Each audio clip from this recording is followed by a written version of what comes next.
이번 편은 외모지상주의 397화 리뷰편입니다. 397화의 첫 시작은 종건의 그 표정으로 시작하지만 그는 작은 형석이 큰 형석의 친구라고 생각하여 다신 오지 말라고 살려주죠. 하지만 형석은 굴하지 않고 종건에게 복싱의 잽 스트레이트를 날렸고, 이어지는 연타는 백스핀 블로우를 선사하여 종건에게 보여주려는 모습.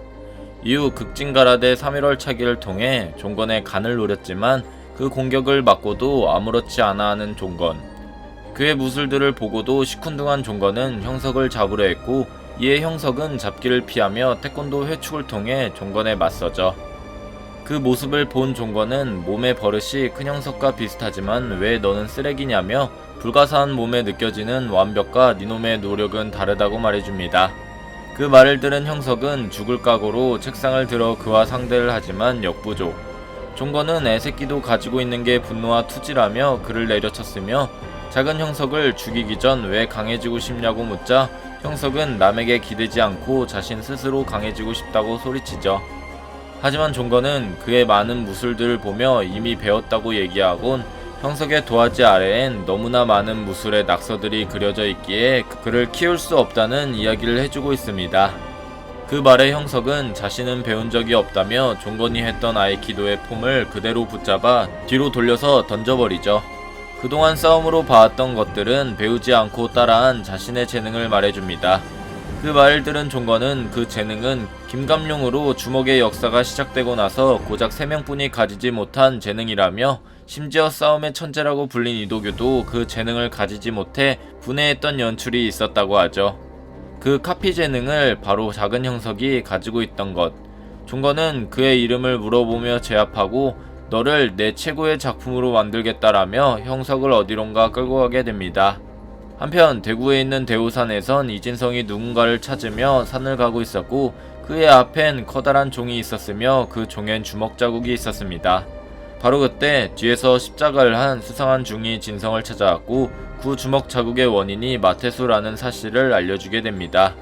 그 말을 들은 이진성은 생각을 바꿔 마테수에게 제자로 삼아달라고 생각하던 순간 스님이 마테수에게 빡쳐하며 종에게 엄청난 타격을 입히는 모습. 그의 이름은 지공섭, 일명 절의 계율을 지키지 않는 파괴승이었습니다. 그 공격에 종은 끊어져 스님을 덮치게 됐고, 진성이 스님에게 소리를 치던 찰나 지공섭은 자신 또한 1세대라고 불렸고 종이 오히려 갈라지며 그는 멀쩡한 모습이죠. 또 다른 시각 빅딜의 거리에선 김기명이 건지태와 밥을 먹고 있으며 자신의 아버지에 관련된 죽음을 알아내기 위해 0세대와 1세대 이야기가 나오던 중 건지태는 그 정보를 캐기 위해 빅딜의 넘버 5를 불렀다는 말을 했으며, 그는 이미 서울에 도착했다는 말을 하죠. 넘버 5는 강서가 아닌 강북에 내려버렸고, 주인 잃은 개를 누군가 괴롭히는 모습에 낭만이라며 그 강아지를 도와주는 모습. 무에타이로 양아치를 손봐주지만 그는 정식 전투원이 아닌지라 양아치들에게 당해버렸고, 그 찰나 강아지는 뛰쳐나가 누군가에게 안기고 있죠. 그 강아지의 이름은 에덴, 주인은 성요한이었으며 요한은 양아치를 내려찍기 한 방에 보내버리곤 그 타격 바람에 빅딜의 넘버 5는 새로운 캐릭터 임루아라는 사실이 밝혀지죠. 그 모습의 성요한은 자신의 강아지를 구해줘서 고맙다는 모습과 함께 외모지상주의 397화는 끝이 나게 됩니다.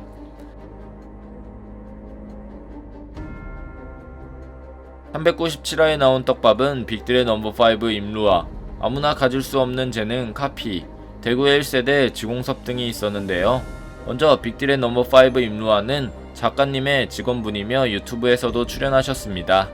작가님의 웹툰 성향상 지인분들을 모티브로 캐릭터를 그리는 부분들이 있어서 이 부분들도 지인들을 참고하여 그리신 것으로 예상하고 있으며, 새로운 캐릭터들을 통해 성요한의 근황을 알아볼 수 있는 좋은 기회가 되겠네요. 다음 떡밥은 대구의 1세대 파괴승 지공섭입니다. 이게 진짜 스님인지 아니면 그냥 코스프레인지는 모를 십자가를 찬 스님 지공섭. 그는 그냥 절에 숨어 지내는 인물로 보이며 과거 1세대의 전설 중 한 명으로 보입니다. 첫 등장 연출부터 마테스급의 파워는 아니지만 큰 종을 흔들 만한 파워와 그 종이 떨어져서 몸에 닿았음에도 멀쩡하게 서있고 종이 박살난 것을 봤을 때 그의 파워와 맷집 능력은 상당할 것으로 보이는데요. 아무래도 마초일이 소개한 인물만큼 이진성은 그에게 배울 것으로 보이며 작가님이 말한 진성의 각성은 지공섭으로 인해 이루어질 가능성이 어느 정도 있습니다. 하지만 지공섭의 모습을 봤을 때는 파워가 아닌 맷집에 특화된 인물이 아닐까 싶은데요. 1세대의 전설들은 아무래도 인간의 밸런스 중 하나의 특성이 특화된 인물들이 바로 1세대의 캐릭터들이 아닐까 싶으며 지공섭은 맷집, 마태수는 파워 이런 식으로 말이죠. 그 전설의 특성들을 모두 집합시켜 놓은 것이 바로 이지훈이라 그 1세대를 통합한 실력이 있었던 것으로 추정되고 있습니다. 그래서 진성은 전에 한신우가 공격했을 때 최원석과 진호비는 막으며 버티지만 혼자 막고 버티는 연출을 봤을 때 오히려 이 부분은 맷집에 대한 떡밥일 가능성이 있죠. 과연 지공섭은 이진성에게 어떤 부분의 각성을 불러일으킬까요? 다음 떡밥은 아무나 가질 수 없는 재능 카피입니다. 종건은 0세대부터 지금까지 통틀어서 총 3명밖에 나오지 않은 재능이라며 이도규도 그 재능을 가지지 못해서 분해했다고 언급이 나왔는데 그 3명은 김감룡 주목패 행동대장 박진영, 송유한, 큰형석이었죠. 하지만 큰형석은 작은 형석이 카피의 재능이 있던 인물이라 카피라고 보기엔 작은 형석에 자아있던 재능을 잘 활용한 몸이라고 생각하여 종건은 큰형석이 그 재능을 가지고 있다라고 생각하는 것 같고 송유한은 완벽을 추구하는 큰형석의 카피보단 조금 아랫단계인 재능이며 현재 박진영도 이 재능을 가지고 있다고 밝혀지게 됐죠. 역시 박진영 또한 카피 재능이 있는 것을 보아 박진영과 박형석의 관계는 어느 정도 연관성이 있어 보이며 같은 성과 같은 재능 그리고 박진영이 알고 있는 두 개의 몸에 대한 진실이 아무래도 외모지상주의 세계관에서 결말을 예고하는 중요 떡밥이 아닐까요? 육성의 천재 종건 아래 새롭게 태어날 작은 형석 그의 힘은 과연 어느 정도 수준까지 파워업을 하게 될까요? 여러분들의 생각은 어떠신가요? 여러분들의 생각을 댓글로 적어주시길 바랍니다. 이상 시청해주셔서 감사합니다.